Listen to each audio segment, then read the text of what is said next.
Muy buen día, mi nombre es Abdías David Aguirre Guerrero y soy estudiante de la Universidad Virtual del Estado de Guanajuato, UVEG, con matrícula 200-169-44, del módulo de Derecho Procesal Penal 2. Este video corresponde al reto 1, ¿cuáles fueron los antecedentes latinoamericanos de la Reforma Constitucional Mexicana? Y la fecha de elaboración es el día martes 10 de febrero del 2026. En este video voy a explicar de forma sencilla los antecedentes latinoamericanos de la Reforma Constitucional Mexicana, basándome en la lectura del autor Máximo Langer.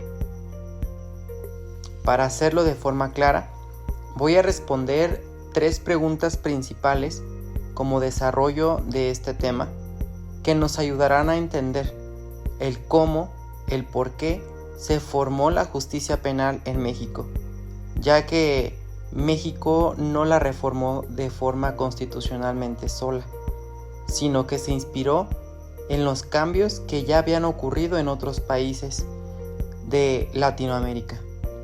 Así que estos cambios que se hicieron buscaba como fin que la justicia fuera mucho más transparente, justa, clara y claro, que se enfocara en respetar principalmente los derechos humanos.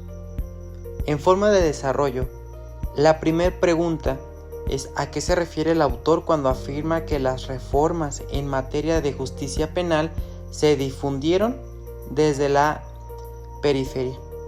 Así que Máximo Langer menciona que las reformas de justicia penal se difundieron desde la periferia porque los cambios no comenzaron en países centrales o poderosos como Estados Unidos, países europeos, sino que nacieron en América Latina.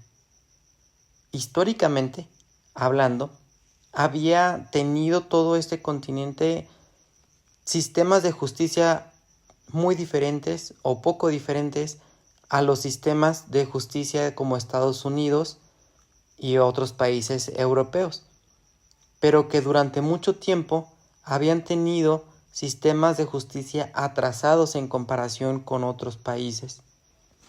Estos sistemas eran considerados atrasados porque eran muy lentos, porque eran escritos, eran poco transparentes y con escasa protección de los derechos humanos.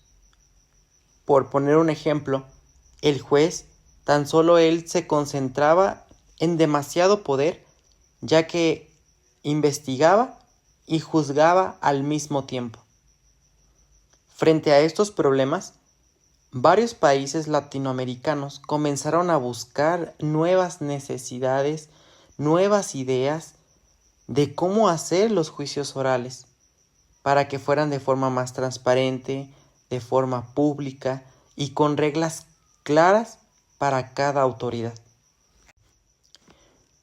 Por ejemplo, de estas soluciones propias del cambio fue el sistema acusatorio, donde el fiscal ahora acusa, el defensor defiende y el juez ahora solo decide, lo cual redujo innumerables abusos de autoridad y dio mucho mayor claridad al proceso.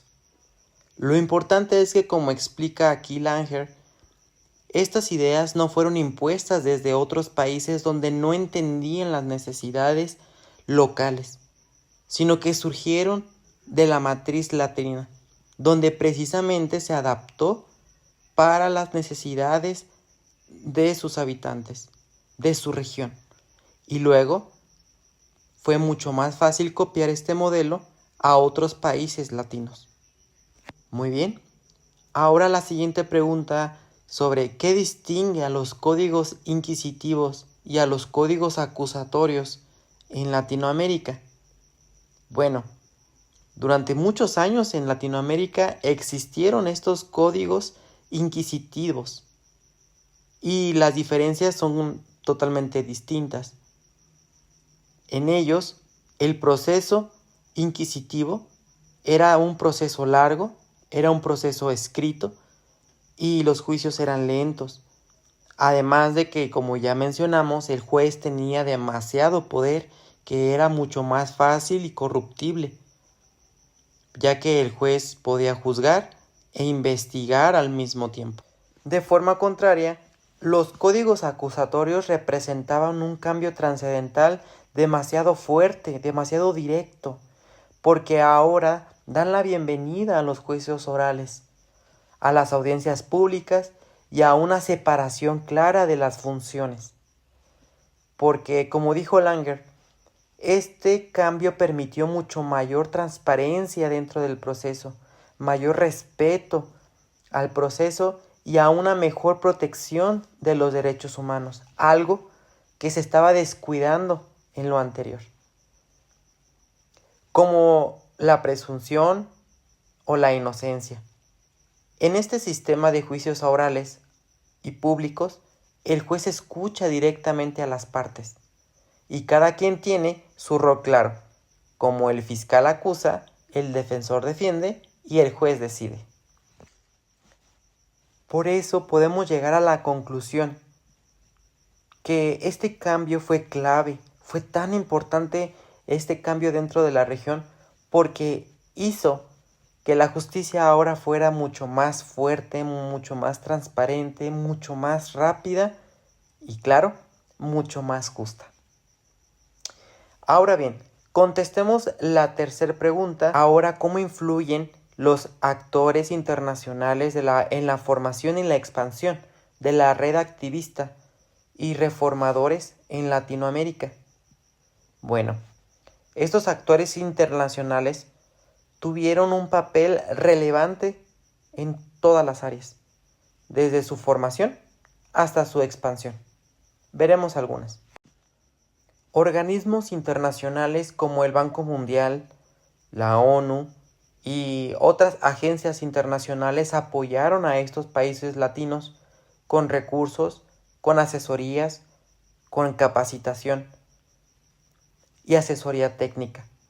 Esto ayudó a crear una red de activistas y reformadores, entre ellos uno de los que llevaban la delantera fue Máximo, formada por jueces, por abogados, por académicos y de distintos países latinos que se comprometieron y se compartieron mucho más rápido en país tras país, de forma de que así se fortaleció, lo que permitió copiar e inspirar el modelo acusatorio se expandiera en toda Latina, con el fin de que promovieran una justicia más. En forma de conclusión, considero que el texto de Máximo Langer permite entender claramente que la reforma constitucional mexicana en materia de justicia penal no fue un hecho aislado que surgió por sí sola, sino que está directamente relacionado con los cambios que ocurrieron antes en América Latina. Otros países ayudaron a transformarla, a inspirar nuevas reformas. México tomó como referencia esas experiencias que se habían enfrentado ya con problemas similares a los problemas de México en su sistema de justicia. Es por eso de que adopta este nuevo sistema acusatorio y da la bienvenida a los juicios orales. Por lo tanto, esto demuestra que la reforma constitucional del 2008 buscó corregir un sistema poco confiable, lento, adoptando un modelo que ya había dado resultados positivos de tiempo atrás en las regiones latinas y que ahora México buscaba una justicia mucho más transparente porque así las necesidades lo marcaban. Era un sistema mucho más eficiente y mucho más respetuosa que buscaba precisamente respetar los derechos humanos, lo cual beneficiaba a toda la sociedad mexicana. Muchas gracias.